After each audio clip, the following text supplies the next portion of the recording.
Hello, good morning. We're back for another Tool Tuesday. How was everybody's Mindful Monday? Did you guys use any of those mindfulness activities? Did they help you at all? Oh, they helped me so much. I'm excited to be back for today's Tool Tuesday. I really like today's tool. I feel like I say that every week, but it's true. Let's take out our breathing tool and let's take 3 deep breaths together. You guys ready? Remember to say the tagline in your head, I calm myself and check in. Let's go ahead and begin.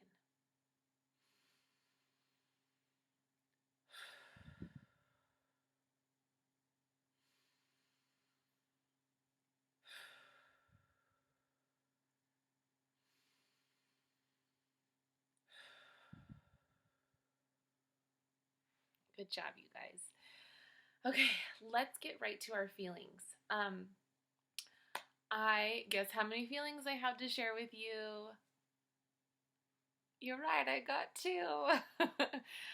My first feeling that I have is, do you guys remember what this guy is? This one is proud. I'm really proud of myself, so proud of you guys too. But yesterday I listened to some of my own advice, and you guys know how I always tell you to drop things if you need to. Don't worry about things. You don't have to do it all.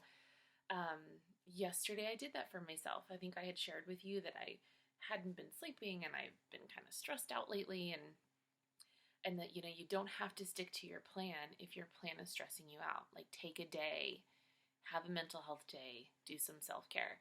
And I sort of did that. I stuck to like most of my schedule, but what I did was I sat down and I looked at my schedule and I said, what do I not have to do today? And I eliminated 2 things that were making me feel pretty overwhelmed, and I felt so much better for it. I want to encourage you guys to do that for yourself. If you're having those heavy feelings like I was yesterday, write your day out. Eliminate at least one. But if you can do more, do it. Taking care of yourself is not a bad thing. It doesn't mean you're weak. If anything, it means you know yourself well enough to be able to strengthen yourself and take care of yourself so that you can actually do more. So I did that, and I feel really proud of myself for it. And because of that, I feel this way. Now, if you remember what this feeling is, it is technically kind, and I do feel really kind to myself. But it also, to me, I like look at this face. He just looks like he's feeling good. Feeling good. I'm feeling pretty good today. I feel a lot better today than I did yesterday. So I did something right. How are you feeling? Thank you. Wow, I got a lot of emails yesterday. I think feelings are getting pretty big, or at least we're feeling them a little bit more. How are you feeling today? I want to hear it. If you're with your family, now is the time to turn and talk, share how you're feeling. If you're by yourself, take out your journal, explain to yourself why you're having the feelings you have today, or shoot me an email. Go ahead and press pause and do that now.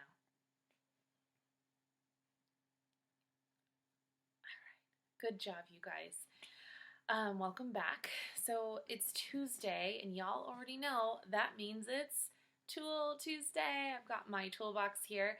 I love this tool, like I love every tool, but I really do enjoy teaching this tool as well.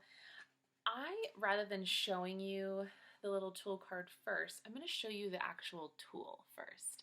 And I wonder if any of you will remember, if you have sat in my toolbox lessons, I wonder if you will remember what tool it is when I show it to you. Some of you might even remember it as like the last tool that we learned. So what is this? It's a lantern, yeah, but more specifically, it's a light. Why would you need a light? Think about what tool you think this represents. Why would you need a light in your toolbox? What do you even use a light for? Okay, if I was in a classroom, I would be looking at a room full of students wanting to raise their hand and tell me why you would need a light in your toolbox. But I'm just going to pretend like you're all virtually telling me what I'm about to share with you. Raise your hand, and I mean it, really raise your hand, if you have ever been afraid in the dark. I'm going to raise both of my hands. I actually still get afraid in the dark. If I'm in my bedroom and it's like pitch black and I hear a sound and I have no idea where that sound came from, I'm going to have a little fear in my chest. I'm going to feel nervous. And what am I going to instantly want to do? I'm going to instantly reach for my light.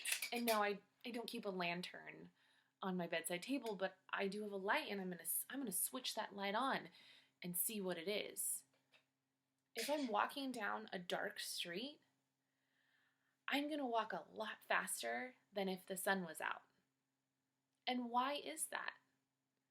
Because light gives us courage. What do you guys think today's tool is? Today's tool is the courage tool. And the tagline for the courage tool is, I have the courage to do the right thing. And just so you guys can see, it's technically a cage light. A lot of their tools are represented by like carpenter tools. So a carpenter is a person who builds things. And carpenters use these cage lights, but really it's the light that represents courage. And I think that the hand gesture is one of my favorite hand gestures for the courage tool. It's simple, but it also just speaks to me. Put your hand over your heart. So you're going to take your right hand and put it over your heart, because your heart is really on your left side. And what you're going to do is you're just going to tap. You're going to tap your heart. And just, you guys, just like the communication tap, you're not doing this. That's not tapping. That's hitting. Don't hit your heart. We love our heart. It's tender. We love it. Just give it a little tap. And what you say is you're kind of like, we got this, buddy. We cool. We're in this together. You're like, you're kind of nudging it to be brave. So when you put your hand over your heart, you're just kind of giving it a pat, like, we got this, buddy. We can do this. We got the courage to do the right thing. What is the right thing? What does that even mean? This tagline is really interesting. I have the courage to do the right thing. They put the quotes around right because what is the right thing? The right thing has so many versions. It differs for every person, right? For me, yesterday, the right thing to do was eliminate things from my schedule that maybe people really wanted me to do, but I knew the right thing was to care for myself. I had the courage to let that go and to not hold on to that. I had the courage to take care of myself, explain to people, sorry, I need a little bit of self-care today. That's what I did. Maybe the courage to do the right thing is like sticking up to a friend, maybe telling a friend when they're not doing something that's very nice. Maybe doing the right thing is being honest when you've lied or you've made a mistake. Maybe you broke your sibling's favorite toy, but nobody saw you, so you want to just put it away and not take the blame for it. But then you know that the right thing to do is to be honest. So you're just going to give yourself a little pat. It's just going to hurt for a minute. We're just going to go tell the truth, be honest, because it's the right thing to do. So let's think of some other times in our lives when we would probably need to have courage, be brave. Having courage is being brave. It's the same thing. If you go away for like sleepaway camp, if you're planning on doing it this summer, and I'm very hopeful that we're still going to have this opportunity, Maybe this summer you're planning on going to a sleepaway camp and you're feeling really nervous about that. You got this. You got the courage. It's right inside of you. Maybe you're going to be starting to walk home from school next year. Maybe you're going to take the bus for the first time next year and you're really nervous about it. You got this. That light is already in you. You have the courage. Kind of like I mentioned before, like maybe you broke a glass while you were emptying the dishwasher and you're afraid to say something because you know it's your mom's favorite glass. It's the right thing to do. Go tell her. She'll be okay. I mean, if anything, she'll be grateful you're unloading the dishwasher. Good job. You see somebody, I don't know, maybe hurting an animal. Go stop them. My dad has the funniest story of when he saw this man messing with a little family of ducks, and he was so upset about it. And he went up to this guy and he told him, "You need to stop. Those ducks did nothing to you." He had no idea who this person was. And he tells the story all the time to this very day, I think because he's proud of himself, but also to tell people, like, it's okay to tell someone when something is wrong. That is the right thing to do. My dad has definitely got the courage. There's so much more to that story, but it's a really good one to think about. Like, when you're worried, like, should I tell this person? Should I say something? If it's the right thing to do, you absolutely should. And finally, like, another really big one is, like, you see somebody teasing another person. It's very similar to what I just said. Like, yeah, that guy was kind of teasing those ducks, but more like you're at school and you see somebody picking on someone, and maybe you don't even know that person, but you can tell that they're hurt, whether it be physical or emotionally, like their heart hurts because somebody's saying something not nice. You've got the courage to do the right thing. You have the courage to go up to those people and tell them to stop. And if you don't want to tell those people, then maybe you go and you grab that other person and say, "Hey, why don't you come play with me?" and walk away from the people who are being unkind. I actually want to really quickly read you this book. It's called One, and it's a really good book. If you've read it before, you'll know exactly what the theme of this book is, and it has everything to do with courage, and has everything to do with sticking up to somebody, engaging that light inside of you, and having the courage to do the right thing. So I'm going to go ahead and read this book to you now. One. And I apologize. I'm going to have another really long video. Sorry, guys. I just love you too much. I got to spend lots of time with you every day. Okay. Blue was a quiet color.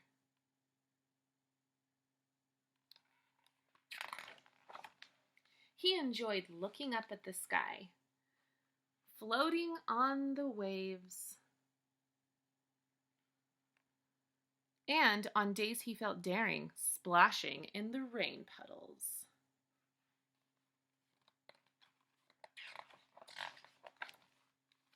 Every once in a while, he wished that he could be more sunny like yellow, or bright like green, more regal like purple, or outgoing like orange.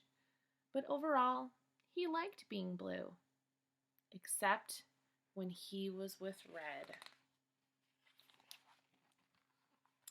Red was a hothead. He liked to pick on Blue. "Red is a great color," he'd say. "Red is hot, blue is not."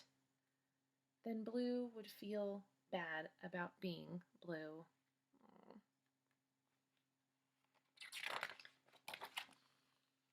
Sometimes yellow comforted Blue. "Blue is a very nice color," she'd say. But yellow never said that in front of Red. She never said stop picking on Blue. Green, purple, and orange thought Blue was nice too, but they never told Red to stop either.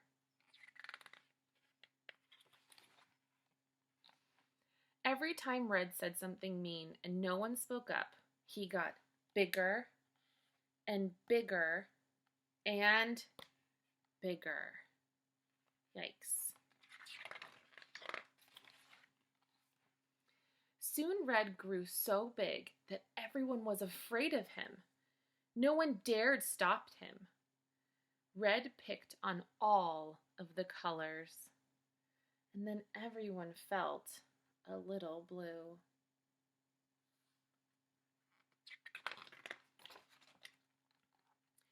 Until one came. He had a different shape with bold strokes and squared corners. He was funny. He made the colors laugh, not the corners, the colors. Red saw this and got very hot. Stop laughing, he told Yellow. Stop laughing, he told Green. Stop laughing, he told Purple and Orange. And they did.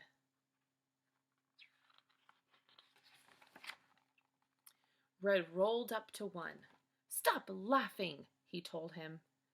But one stood up straight like an arrow and said, no. Red was mad, but one wouldn't budge.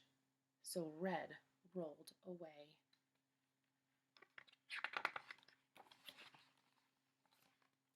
One turned to the colors and said, if someone is mean and picks on me, I, for one, stand up and say no.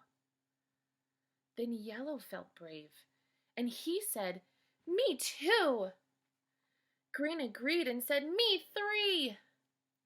Then Purple became 4, and Orange became 5.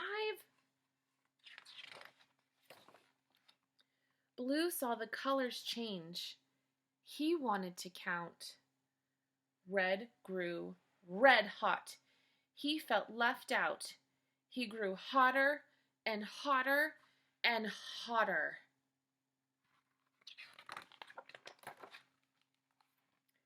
Red raced over to Blue and said what he always did. Red is hot, Blue is not. But this time, Blue stood up tall and became 6. Red can be really hot, he said, but Blue can be super cool. Good one, Blue.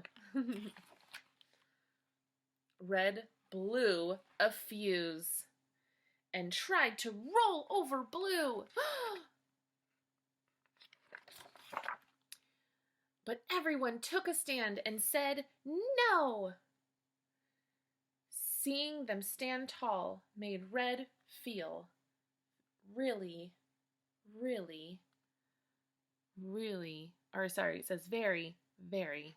very small. Then Red turned even redder and began rolling away. Blue called out, can Red be hot and Blue be cool? Red stopped in his tracks.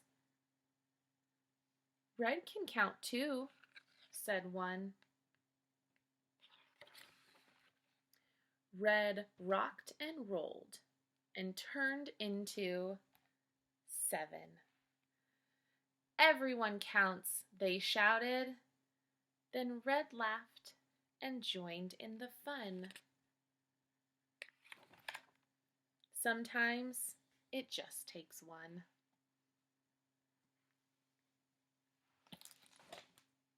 Isn't that a great book? I mean, come on, we love it. I think there are so many moments in this book where you guys see how using the courage tool can help you in moments where you're feeling scared or nervous. So here's what I thought we would do for our journal today. If you're keeping a journal, again, no pressure if you're not. I just do. So I share with you what I'm doing. So in my journal today, I didn't do a ton. I just wrote one, I put numbers, and I colored it. You don't have to do that. You guys know I'm a little extra sometimes. I wrote a really easy, simple question, which was, what did 1 do to show courage? And then I just wrote like 2 sentences about it. What do you guys think 1 did to show courage? Send me your answers. But something interesting that I want to just really quickly reflect on before I end this video is what Blue did to show courage in this book. Blue was incredibly brave. And yes, at first, Blue felt nervous, didn't have all that confidence. Maybe Blue wasn't feeling that light inside of him yet. He wasn't nudging himself quite yet. He still needed just that one person to help him.